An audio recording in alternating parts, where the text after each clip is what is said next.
মিজান সাহেবের সাথে আদির পরিচয় হয়েছে প্রায় 2 বছর হতে চলল। এর মধ্যে দুজনে অনেকবার দেখা করেছে, কথা বলেছে। মিজান সাহেব কিছুদিন পরপর চট্টগ্রামে আসেন। উনার চট্টগ্রামে আসতে ভালোই লাগে। আদির সাথে দেখা হয় আর নিজের কাজও হয়। আজ 2 দিন হলো মিজান সাহেব চট্টগ্রাম থেকে ঢাকা ফিরেছেন। এতদিন সেখানেই ছিলেন। মিজান সাহেব নিজের কম্পিউটারে কিছু একটা করছিলেন, এমন সময় উনার ফোনটা বেজে ওঠে। মিজান সাহেব: হ্যালো। আদি: হ্যালো আঙ্কেল। আঙ্কেল: হ্যাঁ বল আদি, কি খবর? আদি: খবর ভালো, আপনি কেমন আছেন? আঙ্কেল: আমিও মোটামুটি ভালো আছি। তা হঠাৎ কি মনে করে?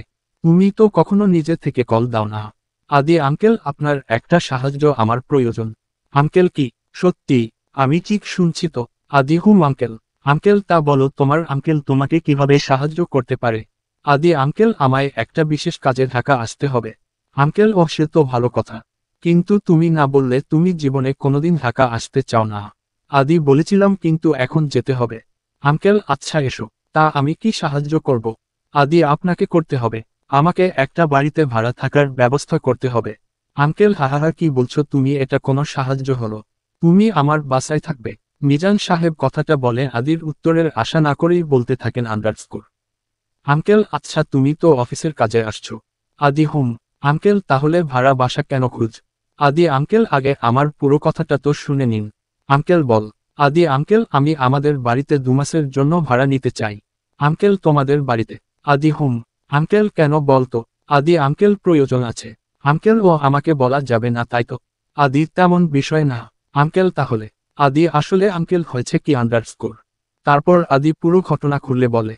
সে চট্টগ্রামে বসেই খোঁজ নিয়ে জানতে পেরেছে 2 মাস বাদে তার বোনের বিয়ে, আর সে যেহেতু এখন ঢাকাতে যেতে বাধ্য, তাই বোনের বিয়েটা মিস করতে চায় না। আর সবচেয়ে বড় কথা, সে কাজে যাচ্ছে, সেই কাজটা আর ওদের বাড়ি থেকে করলে ওর আসতে যেতে সুবিধা হবে।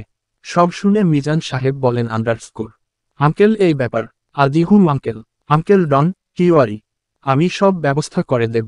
আদি: thank you so much uncle. এখন রাখি, একটু কাজ আছে। আদি ফোনটা কেটে টেবিলে ফোন রেখে কিছু একটা কাজ করতে যাবে, এমনি ফোনটা আবারও বেজে ওঠে। আদি: এখন আবার কে? কথাটা বলে ফোনটা হাতে নিয়ে দেখতে পাই তার সিনিয়র অফিসারের number. Adi: hello sir. Sir: hello. How are you? Adi: I am fine sir. Sir: okay good. Sir: আচ্ছা শুন, তুমি আসছো তো Dhaka? Adi: yes sir. Sir: good.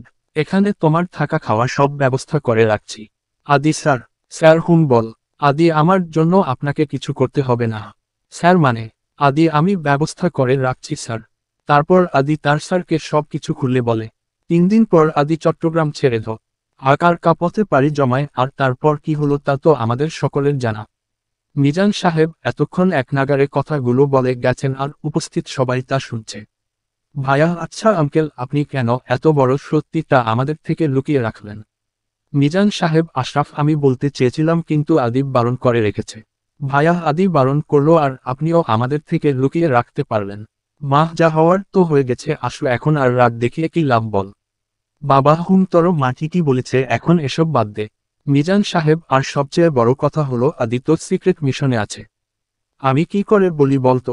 নিশি: ওরে বাবা, এতদিন ধরে একই বাড়িতে থেকে আদি ভাইয়া সিক্রেট মিশন পরিচালনা করছে আর আমরা কিছুই বুঝলাম না।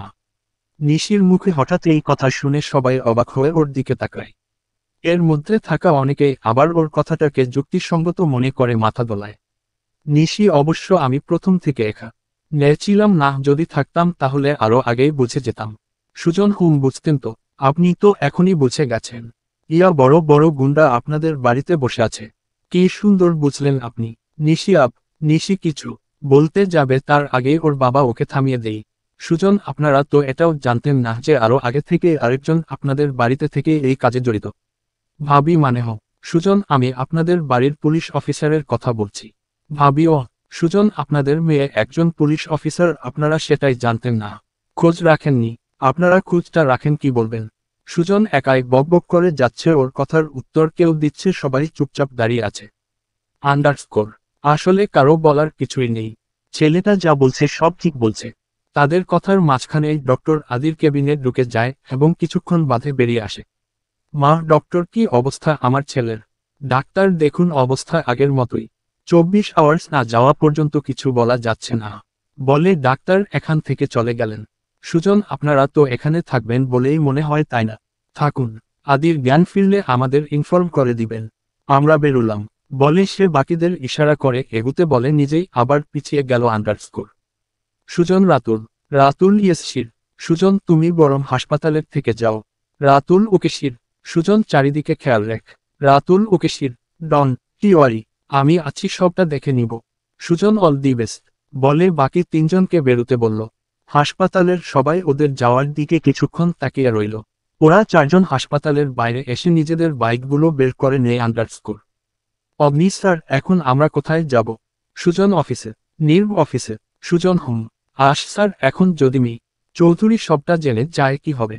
আশের কথা শুনে সবাই ওর দিকে তাকায়। ব্যাপারটা ওরা তো এতক্ষণ ভেবে দেখেনি। সুজন বাইকে বসে গেছিল, সে বাইক থেকে নেমে আবার আশের সামনে এসে দাঁড়ায় আন্ডারস্কোর।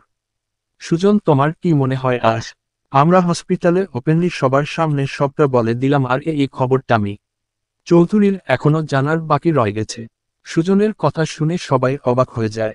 অগ্নি স্যার কি বলছেন? তাহলে তো সমস্যা হয়ে যাবে, তাই না? সুজন, যা হবে দেখা যাবে, এখন সবাই চল অফিসে। বাকিরা আর কিছু বলেনি। আচ্ছা, আপনাদের কি ইচ্ছে আছে? রূপ চৌধুরীর কি খবর এখন?